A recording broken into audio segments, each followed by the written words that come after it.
हाँ तो दोस्तों, जर्नल के नेक्स्ट क्लास में आपको स्वागत है। और आज हम बैंक ट्रांजैक्शन सीखने वाले हैं। देख सकते हो क्वेश्चंस लिखा हूँ मैं यहाँ पे। बैंक ट्रांजैक्शन, बैंक लेन देन।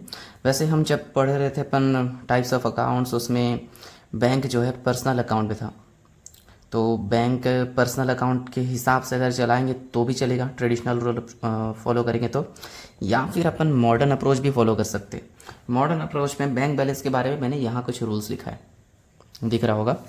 अगर हमारा बैंक बैलेंस किसी भी ट्रांजेक्शन से बढ़ता है, एरो के निशान ऊपर है मतलब बढ़ता है, तो बैंक को डेबिट करेंगे। और अगर बैंक बैलेंस किसी भी ट्रांजेक्शन से कम होता है तो बैंक को क्रेडिट करेंगे। सिंपल टॉपिक है, कुछ खास नहीं है। बैंक बैलेंस बढ़ा तो बैंक को डेबिट, बैंक बैलेंस कम हुआ तो बैंक को क्रेडिट, बस इतना याद रखना है। अगर ये सबसे इजी टॉपिक है। अगर ट्रांजेक्शन्स को अपन ट्रेडिशनल अप्रोच से भी बनाना चाहे तो बना सकते हैं, पर्सनल अकाउंट के हिसाब से। बैंक वाले को पैसा मिला तो बैंक डेबिट, बैंक वाले ने पैसा दिया तो बैंक को क्रेडिट। लेकिन उसके लिए थिंकिंग लेवल थोड़ा बढ़ाना पड़ेगा। उससे बेटर टेक्निक है ये वाला। बैंक बैलेंस बढ़ा, बैंक को डेबिट करना है, बैंक बैलेंस कम हुआ, बैंक को क्रेडिट करना है, डन। जैसे बहुत ही इजी क्वेश्चन है, मैं हेडिंग वगैरह लिख लेता हूँ। जब भी क्वेश्चन बनाओगे प्रॉपरली हेडिंग वगैरह सब कुछ होना चाहिए। बिना हेडिंग के एग्ज़ाम में चेक भी नहीं करेंगे, इतना जान लेना। ये सीरियल नंबर, ये पर्टिकुलर होता है, यहाँ पे एक एलएफ वाला कॉलम, ये डेबिट अमाउंट और एक क्रेडिट अमाउंट हमेशा की तरह। पहला, बैंक में 20,000 रुपये जमा किए। बैंक में अपन कैश जमा किया, यहाँ लिखा भी है कैश डिपॉजिटेड इन बैंक ₹20,000। जब अपन बैंक में पैसा जमा करेंगे, जाहिर सी बात है हमारा बैंक बैलेंस बढ़ेगा। तो बैंक बैलेंस बढ़ेगा तो बैंक को डेबिट करना पड़ेगा, जाहिर सी बात है अपन बैंक को डेबिट करेंगे। चलो कर दिए। और अपन बैंक में पैसा जमा किए तो हमसे कैश गया ना, याद करो रियल अकाउंट। जो आया डेबिट, जो गया क्रेडिट। हमारे पास कुछ आया नहीं है, हमसे गया है कैश, तो जो गया उसको क्रेडिट करना है, इसलिए कैश को क्रेडिट कर देंगे टू कैश अकाउंट। कितना रुपए जमा किया? 20,000। तो 20,000 डेबिट में भी, 20,000 क्रेडिट में भी। नरेशन हमेशा की तरह, being cash deposited in bank, bank में पैसे जमा किए। जस्ट इसका उल्टा दूसरा, बैंक से 8,000 रुपये निकाले, बैंक से कैश निकाला है। तो ज़रा सोच के देखो, हमारा बैंक बैलेंस बढ़ रहा है कि कम हो रहा है? हम हमारे बैंक अकाउंट के पैसे निकाल लिए तो बैंक बैलेंस कम होगा, जाहिर सी बात है। बैंक बैलेंस कम होगा तो बैंक को क्रेडिट करना है, तो बैंक को तो क्रेडिट करेंगे। अब बैंक से पैसे निकाले मतलब हमारे पास कैश आया, जो आया वो डेबिट, वही रियल अकाउंट आया डेबिट, इसीलिए कैश को डेबिट कर देंगे। और बैंक बैलेंस हमारा कम हुआ तो बैंक को क्रेडिट कर देना है। या ऐसे सोचो, बैंक ने हमको पैसा दिया, हमने बैंक से पैसे निकाले, मतलब क्या है? बैंक ने हमको पैसा दिया, बैंक देने वाला, देने वाले को क्रेडिट। जैसे इससे पहले वाला था, बैंक में पैसा जमा किया तो बैंक पाने वाला, पाने वाले को डेबिट कर दिए थे। इस बार बैंक से पैसे निकाले, बैंक हमें पैसा दे रहा है, देने वाला क्रेडिट। ऐसे भी सोच सकते हैं। इस बार कितना निकाले? 8,000, दोनों तरफ लिख देंगे 8,000 हमेशा की तरह। नरेशन डाल देंगे, कैश विड्रॉ फ्रॉम बैंक।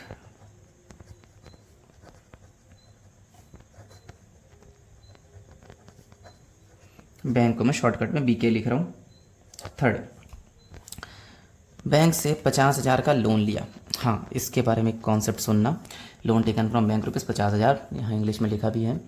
जब अपन लोन लेते हैं बैंक वगैरह से, बैंक वाला कभी भी लोन का पैसा हमारे हाथ में नहीं देता, कैश में नहीं देता, हमारे अकाउंट में डिपॉजिट कर देता है और बोलता है निकाल लो पैसा। मतलब हमने लोन लिया, लोन के लिए अप्लाई किया, लोन का पैसा हाथ में नहीं आएगा, हमारे बैंक अकाउंट में आएगा। तो बैंक अकाउंट का बैलेंस बढ़ा ना, बैंक बैलेंस बढ़ा मतलब तो बैंक को डेबिट करेंगे, ठीक है। अब कुछ लोग सोचेंगे यार बैंक को डेबिट क्यों करेंगे, बैंक तो लोन का पैसा दे रहा है। अरे बैंक लोन का पैसा दे रहा है, अच्छी बात है, लेकिन किस टाइप का लोन, किस टाइप का पैसा दे रहा है? एज अ लोन दे रहा है ना, तो बैंक को क्रेडिट नहीं करना है, बैंक लोन को क्रेडिट करना है। देखो, सबसे पहली बात तो हमारा बैंक बैलेंस बढ़ा तो बैंक को डेबिट कर देंगे। पहले एंट्री लिख लेते हैं, फिर एक बार और क्लियर कर दूंगा। बैंक अकाउंट डेबिट कर दिया, और बैंक बैलेंस बढ़ा तो बैंक डेबिट कर तो दिए, लेकिन बैंक वाले ने ही पैसा दिया है। लेकिन सिर्फ बैंक लिखेंगे तो मज़ा नहीं आएगा, क्योंकि बैंक डेबिट टू बैंक अजीब लगता है। किसका पैसा दिया? लोन का। Bank account debit to bank loan. जब भी बैंक से लोन लेंगे यही एंट्री करना हमेशा। 50,000 का लोन लिया हम लोग, लिख देंगे 50,000, नरेशन डाल देना इंग्लिश देखकर पूरा। Loan taken from bank, loan taken from bank, ऐसा। अगला नेक्स्ट पॉइंट दिख रहा है। हाँ, ये थोड़े अजीब अजीब पॉइंट मिलेंगे। वैसे इन सबको समझाने से पहले मैं चेक के बारे में कुछ बता देता हूँ। चेक एक तरह का ऑर्डर लेटर है। जैसे मैंने किसी को चेक दिया, उसको पैसे फ़िलहाल नहीं मिले हैं, लेकिन उस चेक को लेकर बैंक में जाएगा, बैंक से पैसे ले सकता है, और बैंक वाला पैसे उसके हाथ में नहीं देगा, बैंक वाला उसके अकाउंट में जमा करेगा। चेक का कॉन्सेप्ट ये होता है। जैसे उल्टा सोचते चलो, मुझे कहीं से चेक मिला तो मैं क्या करूँगा, उस चेक को लेकर बैंक में जाऊँगा, बैंक में जमा कर दूँगा, बैंक वाला चेक क्लियर करके मेरे अकाउंट में पैसा डाल देगा। सिंपल सी बात है। वही वाला टॉपिक सीखने वाले हैं यहाँ पे, ठीक है। देखो, शाहरुख को 8,000 का चेक दिया, मैंने शाहरुख को चेक दिया। पहले शाहरुख के बारे में सोचो, क्योंकि शाहरुख पर्सनल अकाउंट है। शाहरुख पाने वाला है कि देने वाला? शाहरुख को चेक दे रहे हैं हम लोग, तो शाहरुख चेक पा रहा है ना, पाने वाला। शाहरुख को डेबिट कर देंगे। हमसे चेक गया, चेक जाने का मतलब ये है कि मेरे बैंक अकाउंट से पैसा कटेगा और शाहरुख के बैंक अकाउंट में जाएगा। मेरे बैंक अकाउंट से पैसा कटेगा, मैंने बोला है। बैंक अकाउंट से पैसा कट रहा है मतलब हमारा बैंक बैलेंस कम हो रहा है। बैंक बैलेंस कम हो रहा है तो बैंक को क्रेडिट करेंगे। शाहरुख पाने वाला, तो शाहरुख अकाउंट डेबिट, और बैंक बैलेंस कम हुआ इसीलिए टू बैंक अकाउंट। ऐसा। कितने का चेक था? 8,000, लिख देंगे दोनों साइड 8,000। ये जो लॉजिक वगैरह दे रहा हूँ ना, इन सब को याद रखना। याद क्या रखना, धीरे धीरे बनाते जाओगे ना तो प्रैक्टिस में सब कुछ अपने आप दिमाग में आ जाएगा। तो टेंशन वाली बात बिल्कुल नहीं होगी, बस थिंकिंग लेवल डेवलप कर लेना। Being cheque given to Shahrukh, देखो चेक दिए लेकिन चेक कहीं पर यूज़ नहीं हुआ है, क्योंकि चेक एक ऑर्डर है। ऑर्डर कहीं पर लिख थोड़ी देंगे यार, ऑर्डर की एंट्री नहीं होती। ऑर्डर का पेमेंट जैसा करेंगे वैसा एंट्री होगा। ऑर्डर का पेमेंट हमारे अकाउंट से हो रहा है, हमारा अकाउंट बैंक वाला, बैंक बैलेंस कम हो रहा है, इस कारण बैंक को क्रेडिट करना पड़ा। चेक नहीं लिखना है। Cheque given to Shahrukh. चलो 5th पॉइंट थोड़ा खास है ना, ध्यान से सुनना, लंबा क्वेश्चन है। सलमान से 8,000 का चेक मिला जिसे बैंक में जमा कर दिया। इमेजिन करो, सामने एक सलमान नाम का बंदा, उससे हमें चेक मिला। चेक मिलने से क्या पैसा मिल जाता है? बिल्कुल नहीं। उस चेक को हम जाके बैंक में जमा करेंगे, बैंक में जमा करेंगे तब जाके बैंक अकाउंट बढ़ेगा। पूरा ट्रांजैक्शन ये है कि मुझे सलमान से चेक मिला, मैंने चेक को बैंक में जमा कर दिया तो हमारा बैंक बैलेंस बढ़ा। जाहिर सी बात है, बैंक बैलेंस बढ़ा तो बैंक को डेबिट करेंगे। देख सकते हो दोबारा, बैंक अकाउंट डेबिट। और चेक हमको दिया किसने? सलमान ने। Check receive from Salman 8,000 and deposited in bank. Salman ने चेक दिया, देने वाला बंदा क्रेडिट टू सलमान अकाउंट। ठीक, इसमें सलमान का चेक कितने? सलमान का चेक भी 8,000 का लिख दिया मैंने, अच्छी बात है। चलो 8,000 का चेक है, नरेशन डाल देंगे। Bank cheque receive and deposited in bank. Check receive from Salman and deposited in bank. ऐसा पूरा नरेशन लिखा करो। मैं नरेशन लिखने पे मेहनत कर रहा हूँ, यानी तुम लोग को भी करना चाहिए, वरना एग्ज़ाम में कम नंबर मिलेंगे और 1-2 नंबर बड़ा मायने रखता है, इसलिए थोड़ा सोच समझ के नरेशन लिखा करो। हाँ, पॉइंट नंबर 6, अजय से 28,000 का चेक मिला, बस इतना ही लिखा है। Check receive from Ajay 28,000। अच्छा, 5th पॉइंट और 6th पॉइंट को ज़रा गौर से पढ़ना। सलमान से चेक मिला भी था और उसे उसी दिन बैंक में जमा कर दिया था। एक ही पॉइंट में दिया 2 चीज़, मतलब उसी दिन बैंक में जमा कर दिया होगा। लेकिन इस पॉइंट को देखो, अजय से 28,000 का चेक मिला, ठीक है, 6वां पॉइंट। और 7वां पॉइंट अलग से दिया, या कोई अलग डेट रहा होगा, ऐसा सोच के चलना। अजय का चेक बैंक में जमा किया, मिला किसी दिन चेक, जमा किसी और दिन कर रहा है। और इस पॉइंट में क्या था, जिस दिन चेक मिला उसी दिन बैंक में जमा कर रहा है। तो जिस दिन चेक मिला उसी दिन बैंक में जमा करेगा, सिंपल सी बात है, बैंक डेबिट करना पड़ेगा क्योंकि बैंक बैलेंस बढ़ा है। लेकिन ज़रा सोच के देखो, सिर्फ छठवां पॉइंट, अजय से 28 का चेक बस मिला है, क्या हमने चेक बैंक में जमा किया? नहीं, तो बैंक बैलेंस कहाँ से बढ़ेगा? अब ऐसे कंडीशन में हम लिख सकते हैं cheque in hand, cheque in hand ऐसा, ठीक है, क्योंकि सिर्फ चेक मिला है, बैंक में जमा हुआ ही नहीं है, तो बैंक बैलेंस कहाँ से बढ़ेगा? तो बैंक तो लिख ही नहीं सकते, तो ऐसा बोल सकते चेक आया हमारे हाथ में बस, ठीक है। या फिर कभी कभी सीजी बोर्ड के बुक में मैंने सॉल्यूशन देखा है, जब भी चेक बस मिला ऐसा बोलता है तो चेक इन हैंड की जगह कैश लिख देता है, जो कि मुझे थोड़ा इलॉजिकल लगता है। लेकिन चेक इन हैंड परफेक्ट है क्योंकि सीबीएसई के बुक में ये सब दिया है, कॉलेज के बुक में कहीं कहीं पर चेक इन हैंड, कहीं कहीं पर कैश, है ना। तो कैश मुझे इलॉजिकल लगता है, लेकिन दोनों यूज़ कर सकते हो क्योंकि अलग अलग बुक में सॉल्यूशन दिया है, ठीक है। अच्छा, चेक आया, चेक डेबिट कर दिया, किससे आया? अजय से, तो अजय को क्रेडिट कर देंगे टू अजय's अकाउंट। कितने का चेक था? 28,000 का। एक बार पॉइंट नंबर 5, पॉइंट नंबर 6 दोनों का सॉल्यूशन एक बार गौर से देख लो। पॉइंट नंबर 5 में चेक आया और बैंक में जमा कर दिए, तो बैंक डेबिट टू सलमान। इसमें बस चेक आया है तो cheque in hand debit to Ajay, जिससे चेक मिला उसका नाम क्रेडिट कर देंगे। तो लिख देंगे ऐसा, चेक रिसीव फ्रॉम अजय। चलो पॉइंट नंबर 7, ध्यान से सुनना। अजय का चेक बैंक में जमा किया, अजय से चेक मिला था 28,000 का, वही वाला चेक अपन बैंक में जमा किए। अब बैंक में जमा कर रहा है तो बैंक बैलेंस बढ़ेगा अपना, और तो फिर बैंक को डेबिट करना पड़ेगा, कर लेंगे, चलो बैंक डेबिट। अच्छा, हमसे क्या गया? इमेजिन करो, ये एक अजय है, ये हम हैं, एक बैंक है। पहले चेक आया हमारे पास अजय से, ठीक है। जब अजय से चेक मिला था तो ये वाला एंट्री कर दिए थे, cheque receive, cheque in hand account debit to Ajay, ठीक है। अब वही चेक अपन बैंक में जमा कर दी, अब तो बैंक बैलेंस बढ़ा, बैंक बैलेंस बढ़ा तो बैंक को डेबिट कर देंगे, और हमारे पास जो चेक था वो चला गया, तो जो गया उसको क्रेडिट करना है। बैंक बैलेंस बढ़ा, बैंक को डेबिट, चेक चला गया, चेक को क्रेडिट, ठीक है। ऐसे सोच के चलो, मैं अगले पेज में लिख रहा हूँ वैसे, और वही 28,000 रुपये है अगले पेज में। पॉइंट नंबर क्या है यार? पॉइंट नंबर 6 था, 7 होगा ये, 7।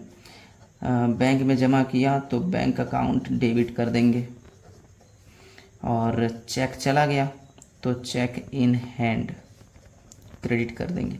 अच्छा, कई लोग इसकी जगह कैश लिखते हैं, अगर उस एंट्री में कैश लिखे हो, कहाँ गया यार, अगर इस एंट्री में अगर कैश लिखते हो, चेक इन हैंड भी लिख सकते हो, कैश भी लिख सकते हो। अगर चेक इन हैंड लिखोगे तो अगले एंट्री में चेक इन हैंड, अगर कैश लिखोगे तो अगले एंट्री में। इसीलिए ध्यान रखना कि हम इस एंट्री में क्या लिख रहे हैं, क्योंकि जो चीज़ जमा कर रहे हैं वही चीज़ अगले एंट्री में यूज़ करना पड़ेगा। जैसे यहाँ है, या तो चेक इन हैंड या तो कैश, जहाँ जो चीज़ वहाँ वही चीज़ यहाँ, वही 28,000 रुपये, तो लिख देते 28,000 दोनों तरफ। Being check deposited in bank ऐसा लिख देना, चेक डिपॉजिटेड इन बैंक। चलो पॉइंट नंबर 8, पॉइंट नंबर 8 देख लेते हैं। अरे 8 तो बनाए हैं क्या, ये 6 था। अरे मैंने कुछ गड़बड़ कर दिया क्या? 1 2 निकाले, बैंक से लोन लिया, तीसरा, चौथा है शाहरुख वाला, ठीक है, 5वां है सलमान का चेक मिला, 6वां है अजय से चेक मिला, 7वां है अजय का चेक बैंक में जमा कर दिया, 7 का, ठीक तो है यार। 8 सलमान का चेक बैंक ने अनादरित कर दिया। अनादरित को इंग्लिश में डिसऑनर बोलते हैं। हमने यहाँ डेली लाइफ में सुना है शायद कि चेक बाउंस होता है करके। बाउंस होने का मतलब होता है चेक कैंसिल हो जाना। चेक में जब कोई गलती होता है ना, चेक में साइन मिस्टेक है, ओवर राइटिंग कर दिए, अमाउंट गलत डाल दिए, है ना, अकाउंट में कुछ प्रॉब्लम है, किसी भी वजह से चेक कभी कभी कैंसिल हो जाता है, उसको बोलते हैं चेक बाउंस होना, ठीक है। तो चेक जब भी डिसऑनर होता है उसको हिंदी में अनादरित, है ना, ये अकाउंटिंग लैंग्वेज है, लेकिन डेली लैंग्वेज में हम लोग बाउंस होना बोलते हैं। देखो क्या हुआ था, ये हम लोग ये कौन था, किसका चेक था, सलमान, ये सलमान, ये हम लोग और ये बैंक। उस टाइम सलमान से हमको चेक मिला और चेक को हमने बैंक में डाल दिया, ठीक है, हमने बैंक बैलेंस बढ़ा दिया था तो एंट्री कर दिया था, देखो बैंक डेबिट टू सलमान। अब क्या हुआ, सलमान ने चेक मतलब बैंक ने चेक वापस लौटा दिया क्योंकि चेक डिसऑनर हो चुका है। वो चेक रख के क्या करेगा, और हम उस चेक को रख के क्या करेंगे, तो हम भी तो सलमान को लौटाएंगे। तो इस बार पाने वाला सलमान और देने वाला बैंक, पाने वाला डेबिट टू देने वाला, ऐसे सोच के चलो। या फिर ऐसे भी सोच सकते हैं, जब चेक बैंक के पास चला गया, बैंक ने बैंक बैलेंस बढ़ा दिया था, अब चेक तो क्लियर हुआ ही नहीं है ना, तो बैंक बैलेंस वापस कम करना पड़ेगा, तो बैंक को क्रेडिट कर देंगे और वो चेक हम अपने पास रख के क्या ही करेंगे, चेक को अपन सलमान को वापस करेंगे। सलमान को मिल रहा है ना चेक, तो सलमान पाने वाला, यानी सलमान डेबिट टू बैंक। या फिर शॉर्टकट में इतना एंट्री याद रखो, जब भी किसी का चेक डिसऑनर होता है, जब चेक मिला और बैंक में जमा किया, उसका रिवर्सल एंट्री पास करना है। रिवर्सल एंट्री मतलब सलमान को डेबिट कर देंगे, बैंक को क्रेडिट कर देंगे, बस इतना याद रखना। चलो, यानी एंट्री हो जाएगा Salman's account debit to bank account. मेरा फ़ोन आ रहा है लेकिन मैं भी उठाऊंगा नहीं। तो वही 28,000 रुपये, 28,000 का चेक था। फटाफट करते, वीडियो लंबा हो रहा है। नरेशन डाल देंगे, बीइंग चेक डिसऑनर्ड। ठीक, पॉइंट नंबर 9 में ये लिखा है, बैंक ने ब्याज के 140 रुपये क्रेडिट किया। अच्छा, 9th और 10th एक साथ समझते हैं। कभी कभी बैंक वाला हमें ब्याज देता है, कभी कभी बैंक वाला हमें ब्याज देता है। ब्याज देने का मतलब ये नहीं कि हमारे हाथ में आके पैसा दे देगा, भाई ले पैसा, ब्याज का पैसा, ऐसा नहीं है।